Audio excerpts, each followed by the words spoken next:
Hi, ಇವತ್ತು ನಾನೊಂದು face pack ready ಮಾಡ್ತಾ ಇದ್ದೀನಿ. ಅಲೋವೆರಾ, ಟೊಮೆಟೊ ಆ್ಯಂಡ್ ಆಲೂಗಡ್ಡೆ ಯೂಸ್ ಮಾಡಿಕೊಂಡು ಈ ಫೇಸ್ ಪ್ಯಾಕ್ ಮಾಡ್ತಾ ಇದ್ದೀನಿ. ಅಲೋವೆರಾ ನಾನು ಫ್ರೆಶ್ ಅಲೋವೆರಾ ತೊಗೊಂಡಿದ್ದೀನಿ. ನಿಮ್ಮ ಮನೇಲಿ ಫ್ರೆಶ್ ಅಲೋವೆರಾ ಇಲ್ಲ ಅಂದರೆ ನೀವು ಬೇಕಿದ್ದರೆ ಅಲೋವೆರಾ ಜೆಲ್ ಕೂಡ ತೊಗೋಬೋದು. ಆಲೂಗಡ್ಡೆ, ಟೊಮೆಟೊ ಕಟ್ ಮಾಡ್ಕೊಳ್ಳಿ. ಆಲೂಗಡ್ಡೆ ಸಿಪ್ಪೆ ಸಮೇತ ಕಟ್ ಮಾಡ್ಕೊಳ್ಳಿ. ಆಮೇಲೆ ಅಲೋವೆರಾ ಪಲ್ಪ್ ತೆಗೆದಿಟ್ಕೊಳ್ಳಿ. ಇವಾಗ ಇದನ್ನು ಮೂರನ್ನು ಮಿಕ್ಸಿಗೆ ಹಾಕಬೇಕು. ಈ ಥರ ಸ್ಮೂತ್ ಪೇಸ್ಟ್ ಥರ ಮಾಡ್ಕೊಳ್ಳಿ. ಆಮೇಲೆ ಇದಕ್ಕೆ ಸ್ವಲ್ಪ ಟರ್ಮರಿಕ್ ಹಾಕ್ತಾ ಇದ್ದೀನಿ.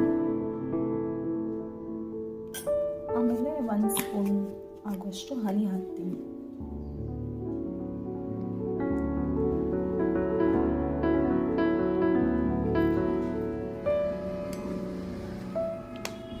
ಇವಾಗ ಇದನ್ನ ಚೆನ್ನಾಗಿ ಮಿಕ್ಸ್ ಮಾಡಿ.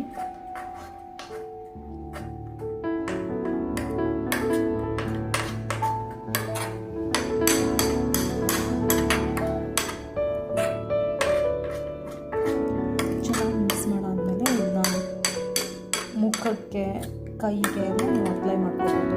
ಅಪ್ಲೈ ಮಾಡಿ ಒಂದು ಅರ್ಧ ಗಂಟೆ ಬಿಟ್ಟು ವಾಶ್ ಮಾಡಿ. ಇವಾಗ ನಿಮಗೆ glowing skin face pack is ready.